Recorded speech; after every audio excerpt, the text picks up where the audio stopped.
1 hour ago, the unthinkable occurred. Prince William, the heir to the British throne, crossed a line no royal has dared touch in living memory. The headlines are already calling it a constitutional earthquake.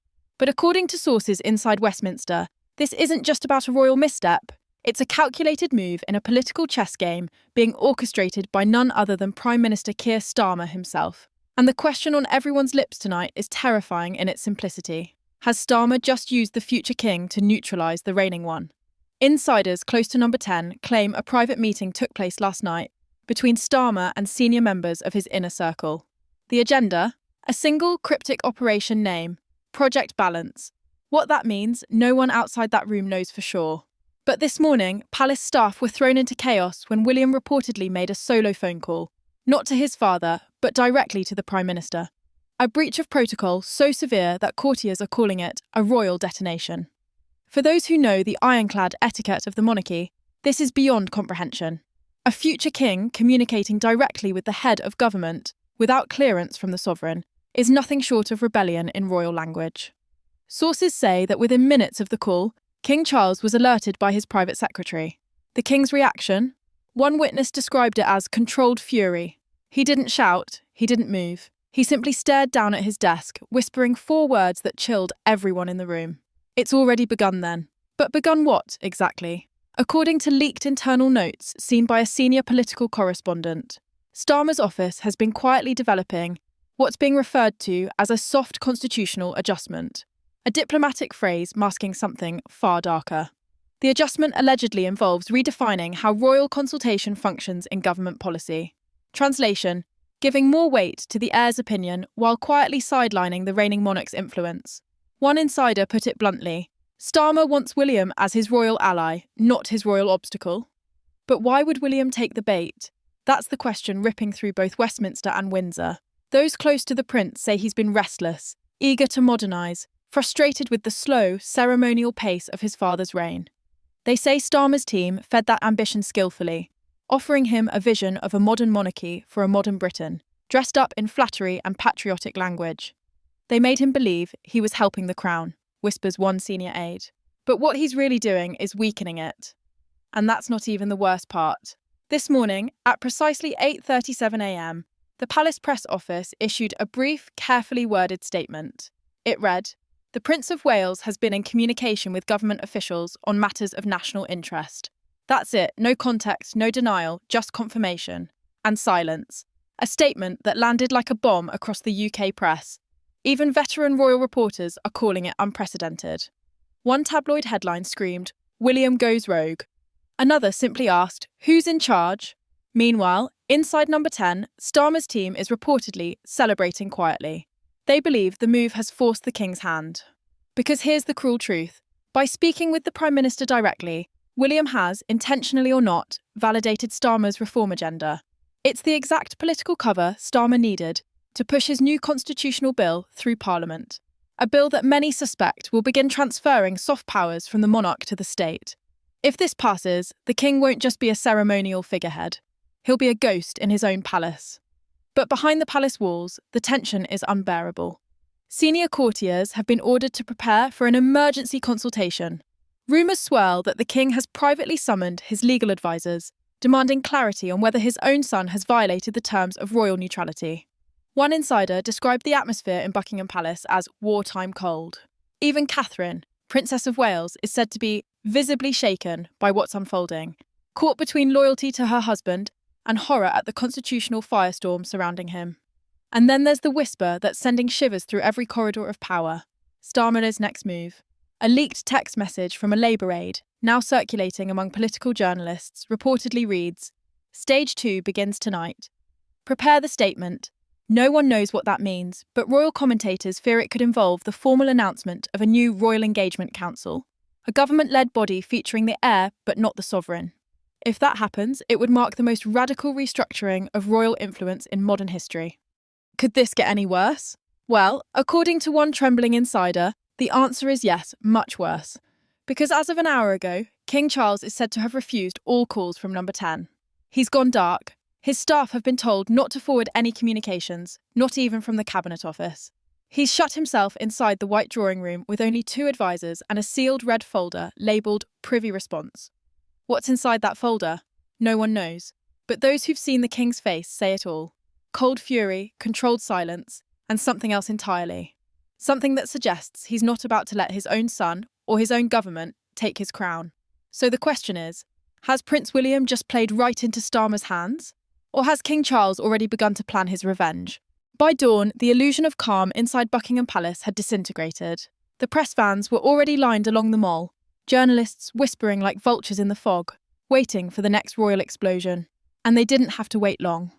At 6:42 a.m, the first insider leak hit the wires, an unverified email thread between the Cabinet Office and the Department for Constitutional Affairs. The subject line? Operational Continuity, Royal Engagement Framework.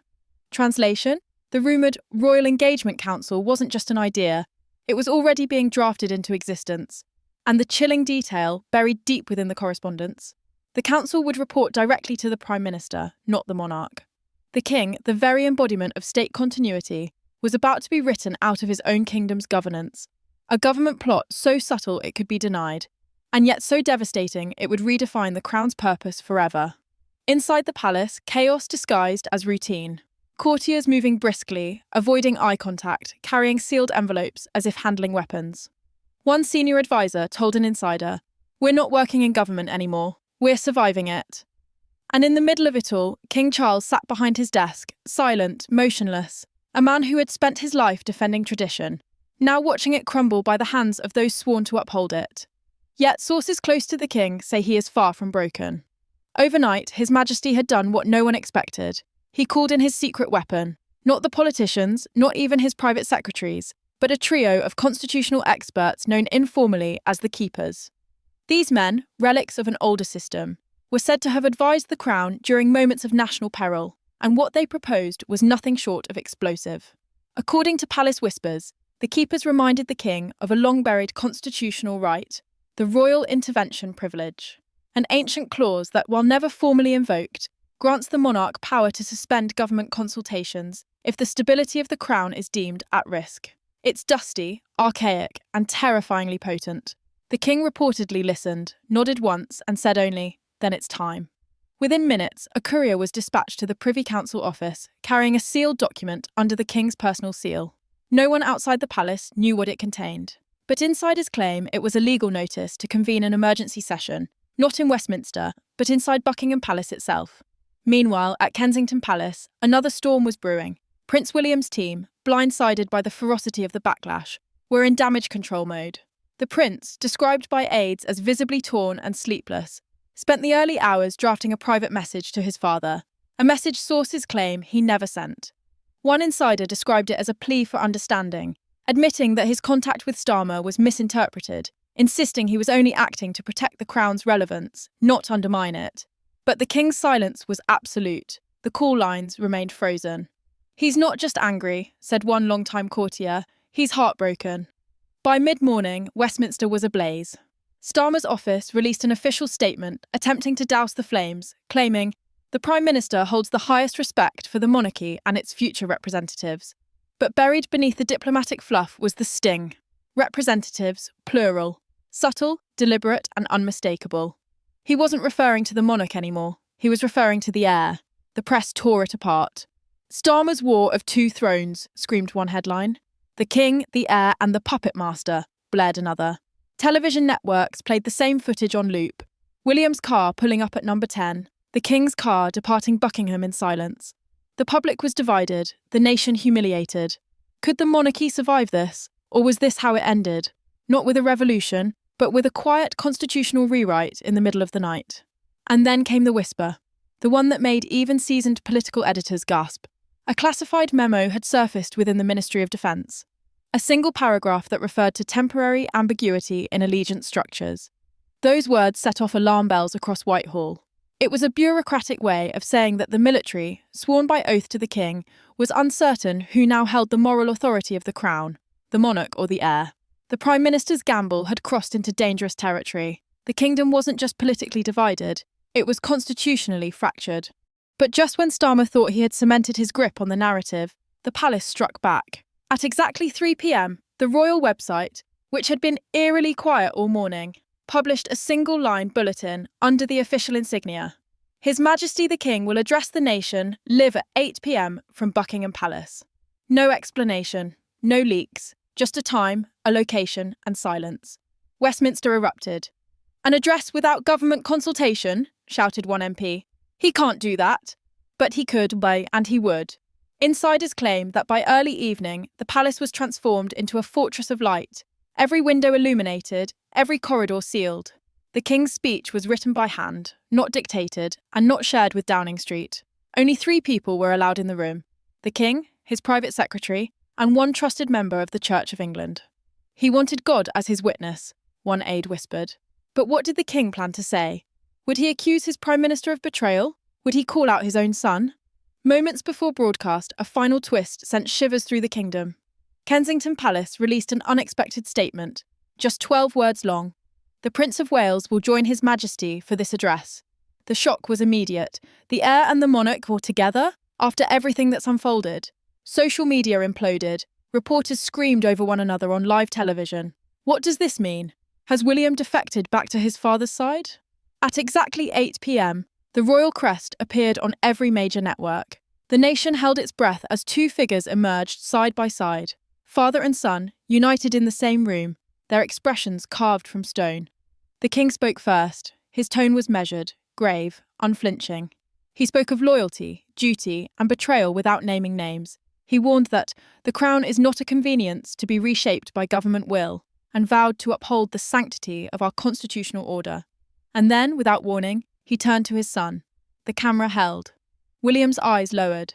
And then, clear as daylight, he said, "I stand with the King." The room exploded in light.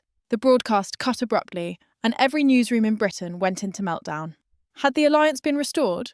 Or was this merely the calm before the storm, the prelude to the final confrontation between a monarch defending history and a prime minister determined to erase it?